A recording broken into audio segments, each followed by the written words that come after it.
오늘은 열두 사도 가운데 가룟 유다를 대신해서 마띠아를 대신 열두 제자로 열두 제자 중 한 명으로 세우고 있는 내용을 살펴보도록 하겠습니다.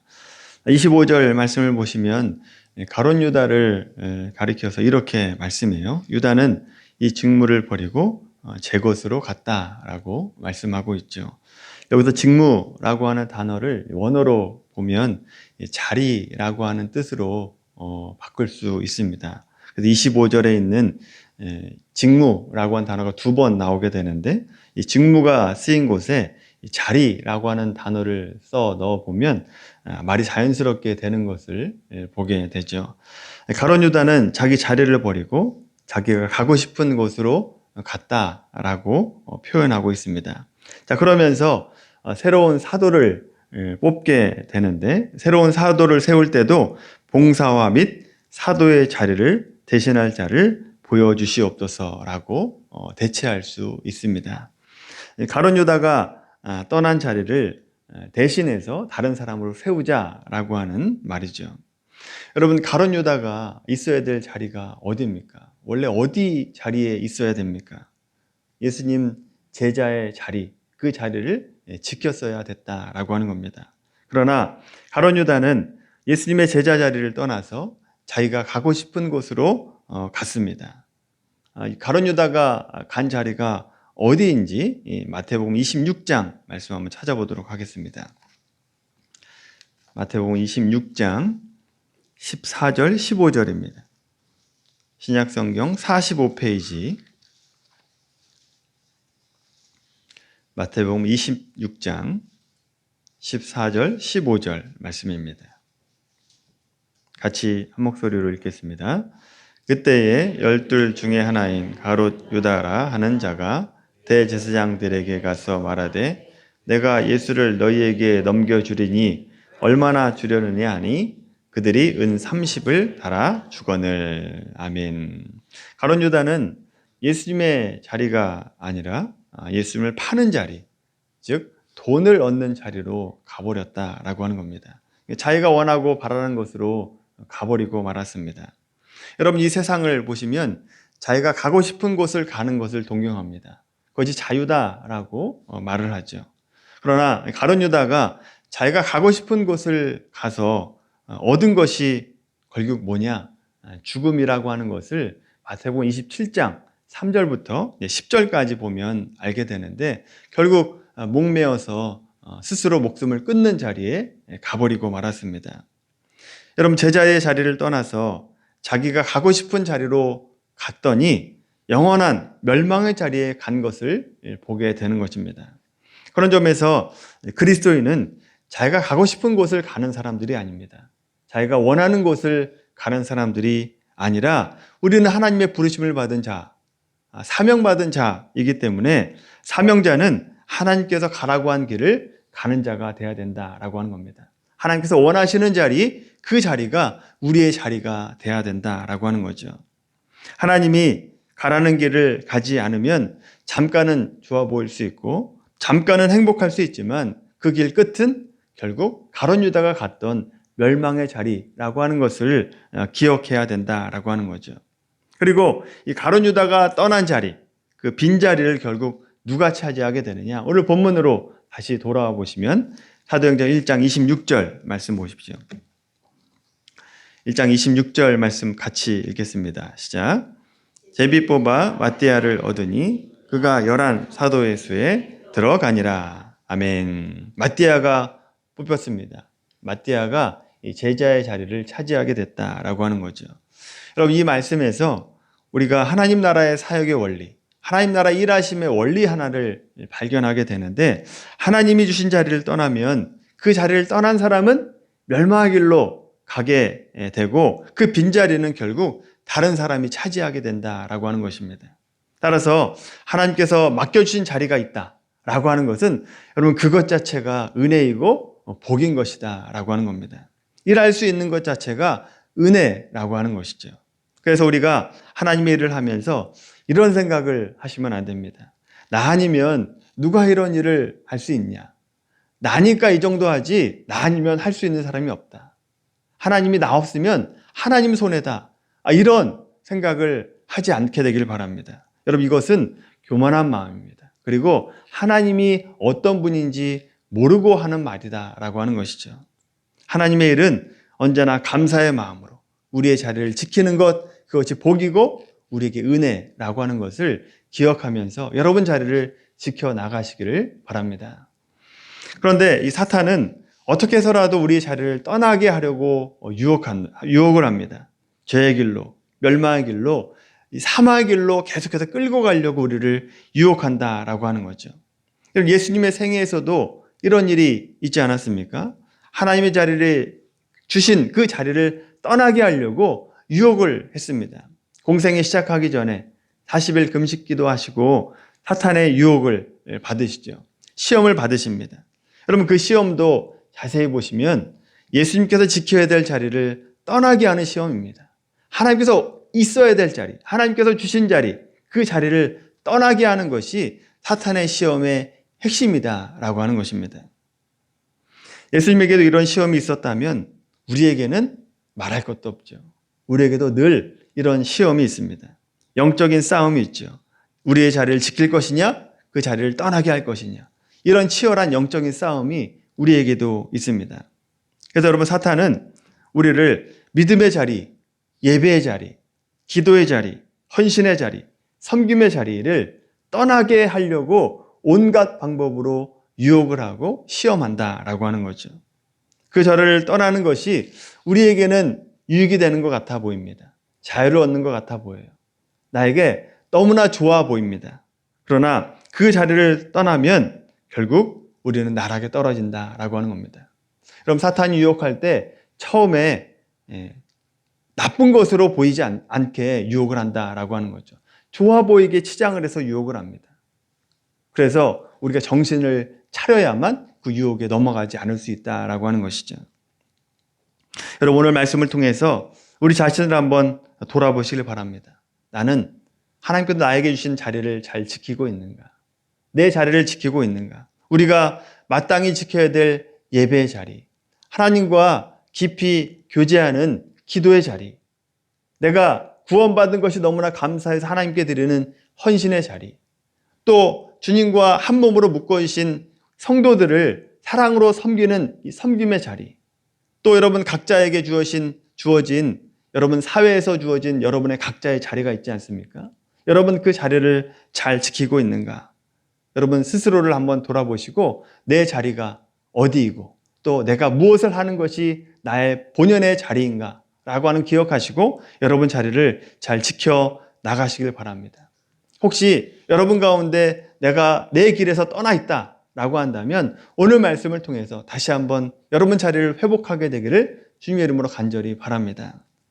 자, 그렇다면 우리 모두가 우리에게 주신 자리를 지키기 위해서 무엇을 해야 되는가, 무엇을 회복해야 되는가 라고 하는 것을 살펴보길 원하는데, 오늘 본문을 묵상하다가 눈에 띄는 단어 하나를 발견하게 됐습니다. 새로운 제자를 뽑기 위해서 이 마가의 다락방에 120명의 성도들이 모였습니다. 그리고 뭘 했느냐? 24절 말씀을 한번 보십시오. 24절 말씀 같이 읽어보겠습니다. 시작. 그들이 기도하여 이르되 뭇 사람의 마음을 아시는 주여, 이 두 사람 중에 누가 주님께 택하신 바 되어. 아멘. 여러분 120명이 모여서 기도할 때 하나님을 뭐라고 표현하고 있는지 보십시오. 하나님 뭐라고 부르고 있습니까? 뭇 사람의 마음을 아시는 주여 라고 부르고 있습니다. 여러분 저는 이 고백이 우리 각자의 자리를 지킬 수 있는 힘이 되는 고백이다라고 깨닫게 되었습니다. 여러분 가만히 보면 우리 자리를 지키지 못하는 이유 중에 하나가 뭇사람의 마음을 아시는 주여라고 하는 이 믿음이 약해졌을 때, 이 믿음이 약해졌을 때 우리의 믿음의 자리에서 떠나게 된다라고 하는 것입니다. 여러분 우리의 마음을 아시는 하나님, 이 짧은 고백에 두 가지 의미가 담겨져 있습니다. 첫째는 뭇사람의 마음을 아시는 주여라고 하는 기도에는 하나님이 나의 창조주이십니다 라고 하는 고백이 담겨져 있습니다. 우리를 만드신 분이 아니면 어찌 우리의 마음을 알 수 있겠습니까?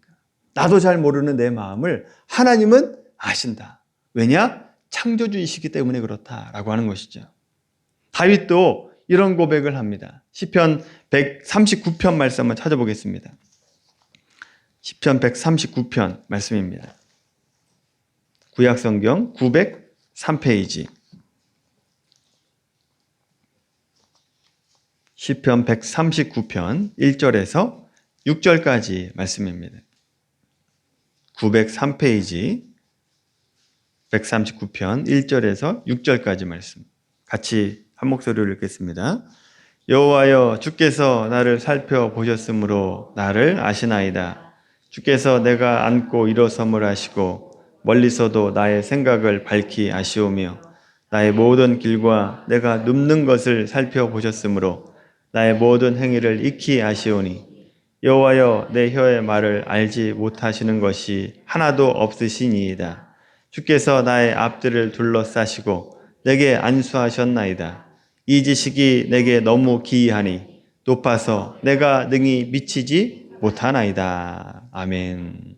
여러분, 다윗이 하나님은 나를 다 아신다라고 고백하고 있습니다.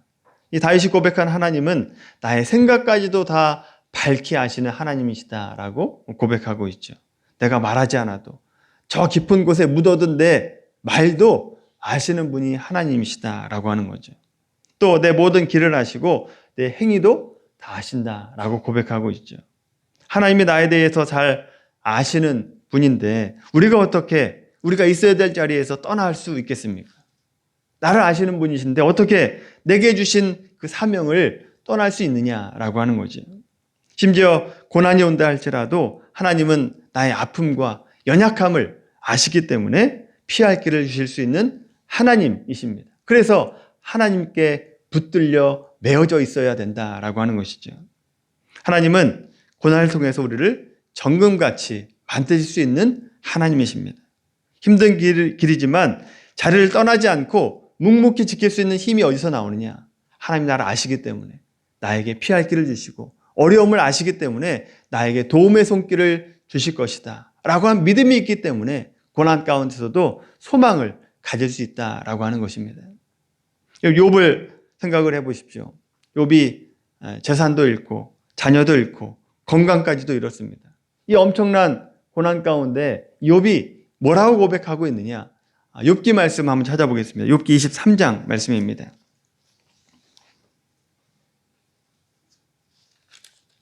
시편 전에 있습니다. 욥기 23장 말씀.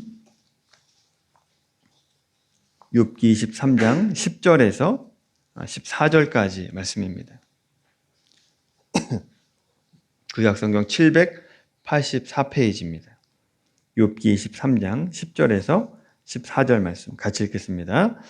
그러나 내가 가는 길을 그가 아시나니 그가 나를 단련하신 후에는 내가 순금같이 되어 나오리라.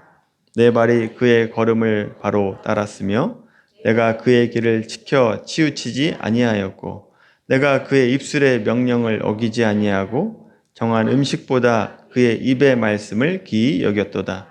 그는 뜻이 일정하시니 누가 능히 돌이키랴. 그의 마음에 하고자 하시는 것이면 그것을 행하시나니 그런즉 내게 작정하신 것을 이루실 것이라. 이런 일이 그에게 많이 있느니라. 아멘. 고난 가운데 욥이 내가 가는 길을 그가 아신다라고 고백하고 있습니다. 하나님은 자기보다 자기를 더 잘 아시는 분이시다라고 고백하고 있는 겁니다. 그래서 하나님이 내게 주신 고난의 이유, 왜 내게 이런 고난을 주시는지 이유는 잘 모르지만 하나님이 선한 뜻이 있을 것이다라고 하는 믿음을 가지고 고난 가운데 하나님을 배신하지 않고 끝까지 믿음을 지키려고 노력했다라고 하는 거죠. 여러분, 이런 믿음이 있었기 때문에 욥기 이제 나중에 보시면 욥이 깨달은 하나님은 옳고 그름의 하나님, 그리고 윤리도덕의 하나님, 그거보다 훨씬 더 크고 놀라운 하나님이다라고 하는 것을 욥이 깨닫게 됩니다. 이런 깨달음은요, 하나님이 나의 창조주시고 하나님은 나보다 나를 더 잘 아시는 분이다라고 하는 것을 믿고 그 믿음을 놓지 않는 자가 깨달을 수 있는 깊은 은혜라고 하는 것입니다. 여러분, 우리 하나님은 우리 마음을 다 아시는 분이다 라고 하는 것을 믿으시길 바랍니다. 그래서 혹시 지금 고난으로 인해서 어려움을 겪고 있는 분들이 있을지라도 나를 더 잘 아시는 그 하나님께서 나에게 피할 길을 주시고 결국 이 고난의 길을 통과하고 나면 나를 정금과 같이 만들 것이다 라고 하는 믿음을 가지고 그 고난의 순간을 이겨내는 우리 모두가 되기를 바랍니다. 두 번째로 무사람의 마음을 아시는 주여라고 한 기도에는 하나님은 우리 중심을 보시는 하나님이시다라고 하는 고백이 담겨져 있습니다. 사무엘상 말씀 보시면 하나님께서 사무엘 선지자에게 사람은 외모를 보거니와 하나님은 나는 중심을 보시는 하나님이시다라고 말씀하고 있죠. 중심을 보신다라고 하는 이 말이 어떤 사람에게는 두려운 말일 수도 있습니다만 그리스도인들에게는 이 말씀이 참 자유함을 주는 말씀입니다. 왜 그런가? 하나님은 중심을 보시기 때문에 우리가 하나님 앞에 섰을 때에 치장하지 않아도 됩니다. 억지로 외식하지 않아도 된다라고 하는 거죠. 내 마음과 중심으로 하나님을 사랑하면 그것으로 족한 것이다 라고 하는 거죠. 혹시 사람들에게 오해받을 수 있습니다만 오해를 받을지라도 내 마음의 중심 아시는 하나님께서 내가 그런 뜻이 아니다라고 하면서 하나님께서 아시기 때문에 내가 그 오해를 받을지언정 그 사람들을 비방하거나 비판하지 않고 그대로 감수할 수 있고 참을 수 있게 되는 것이다 라고 하는 거죠. 그래서 나의 중심을 아시는 분이라고 하는 것을 믿는 자들은요 외식하지 않습니다. 억지로 치장하지 않죠. 다른 사람에게 잘 보이려고 억지로 자기를 꾸미지 않는다라고 하는 겁니다.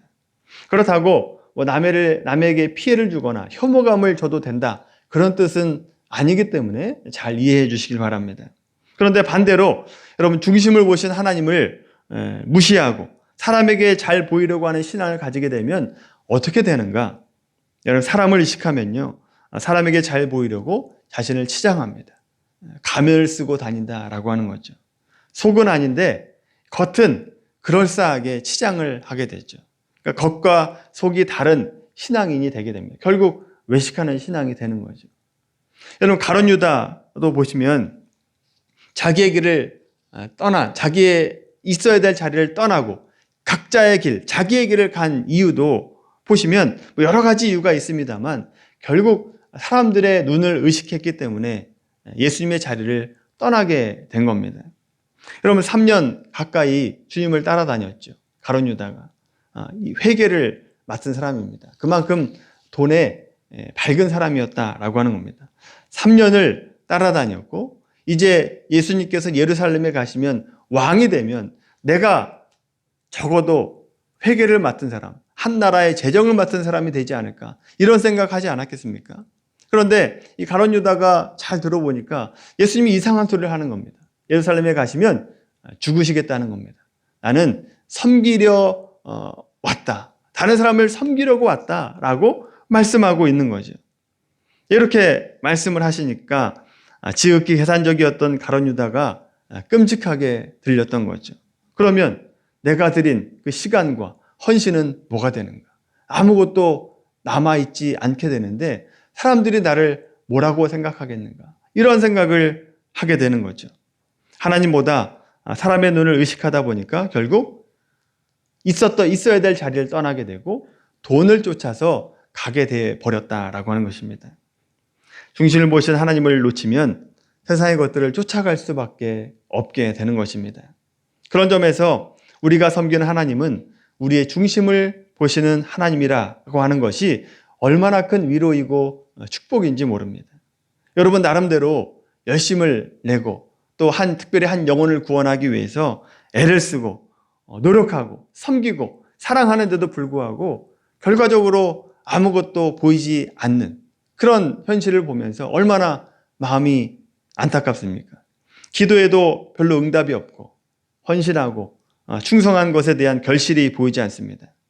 그럴 때 참으로 실망스럽죠. 그러나 여러분 염려하지 마십시오. 하나님은 우리의 중심을 보시는 하나님이십니다. 하나님은 결과를 보시는 하나님이 아니라 우리의 마음을 보시고 충성됨을 보시고 성실하심을 보시는 하나님이시다라고 하는 것이죠. 그래서 비록 우리가 지금 열매가 없을지라도 우리에게 괜찮다. 내가 너의 마음을 안다. 너의 중심을 안다. 내가 너의 마음을 헤아리고 있다. 이렇게 위로하시는 분이 바로 하나님이시다라고 하는 거죠. 그럼 때론 내 말과 마음을 곡해해서 오해를 받는 경우도 있지 않습니까? 오해가 있으면 오해를 풀려고 노력을 해야죠. 노력을 해야 됩니다만 노력해도 안 되는 때가 있어요. 노력할 수 없는 때도 있습니다. 그러면 기다려야죠. 참아야 됩니다. 너무 그 오해하는 마음을 풀려고 억지로 할 필요가 없다라고 하는 겁니다. 왜 그러느냐? 하나님이 우리의 마음을 아시기 때문이다라고 하는 거죠. 우리의 마음을 아시기 때문에 적절한 때에 그 억울한 마음을 풀어주실 만한 기회를 만들어 주신다라고 하는 것입니다. 우리의 마음의 중심을 모시는 하나님 앞에 진심으로 나아가는 우리의 삶이 되기를 바랍니다. 오늘 말씀의 결론을 맺겠습니다. 여러분, 하나님께서는 우리를 부르시고 또 우리에게 사명을 주시고 또 가야 될 길을 주셨습니다. 우리에게 주어진 자리에서 벗어나지 않고 자리를 지킬 수 있는 힘이 어디서 나오는가? 무사람의 마음을 아시는 하나님이시다 라고 하는 믿음이 있을 때에 우리가 그 자리를 지킬 수 있다라고 하는 것입니다. 여러분, 이 믿음이 있어야 사탄의 유혹에 넘어가지 않을 수 있고 또 고난이 올지라도 나를 잘 아시는 하나님께서 어련히 좋은 길을 주시겠지라고 하는 믿음을 가지고 소망을 가지고 인내하고 기다릴 수 있게 되는 것입니다. 그렇게 인내하고 성실하게 살아가다 보면 하나님께서 우리의 필요를 채워주시고 은혜를 부어 주실 것입니다. 이 믿음을 가지고 우리의 자리를 지켜내시길 바라고 또 여러분 가운데 있어야 될 자리에서 떠나 있다라고 한다면 오늘 말씀을 통해서 깨달으시고 여러분의 자리를 회복할 수 있는 회복의 은혜가 있게 되기를 예수님의 이름으로 간절히 축원합니다.